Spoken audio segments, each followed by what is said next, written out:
ನಮಸ್ಕಾರ. S R public ನ್ಯೂಸ್ಗೆ ಸ್ವಾಗತ. ಇಂದು ಬೆಳಿಗ್ಗೆ ಬಳ್ಳಾರಿ ನಗರದ I learn and I play English medium ಶಾಲೆಯ ವಿದ್ಯಾರ್ಥಿಗಳಿಗೆ ಜಿಲ್ಲಾ ಪತಂಜಲಿ ಯೋಗ ಸಮಿತಿಯವರು ಜೂನ್ 21ರ ಅಂತಾರಾಷ್ಟ್ರೀಯ ಯೋಗ ದಿನಾಚರಣೆಯ ಅಂಗವಾಗಿ 4 ದಿನಗಳ ಕಾಲ ಯೋಗ ಶಿಬಿರವನ್ನು ಹಮ್ಮಿಕೊಳ್ಳಲಾಗಿತ್ತು.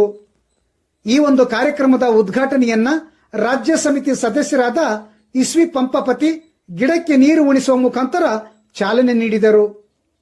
ಈ ಒಂದು ಕಾರ್ಯಕ್ರಮದ ಅಧ್ಯಕ್ಷತೆಯನ್ನ ಶಾಲೆಯ ಆಡಳಿತ ಮಂಡಳಿ ಅಧ್ಯಕ್ಷರಾದ ಶ್ರೀಯುತ ಚಂದ್ರಶೇಖರ ಚೌಧರಿ ಅವರು ವಹಿಸಿಕೊಂಡಿದ್ದರು.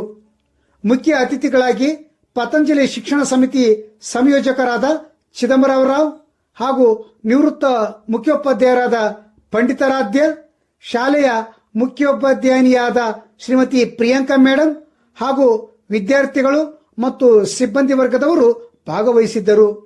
ಶಿಬಿರವನ್ನ ಹಿರಿಯ ಯೋಗ ಶಿಕ್ಷಕಿಯರಾದ ರಾಜಶ್ರೀ ಅಕ್ಕ ಮತ್ತು ಮಹಾದೇವಿ ಅಕ್ಕ ಪ್ರೋಟೋಕಾಲ್ ಪ್ರಕಾರ ಅಚ್ಚುಕಟ್ಟಾಗಿ ನಡೆಸಿಕೊಟ್ಟರು.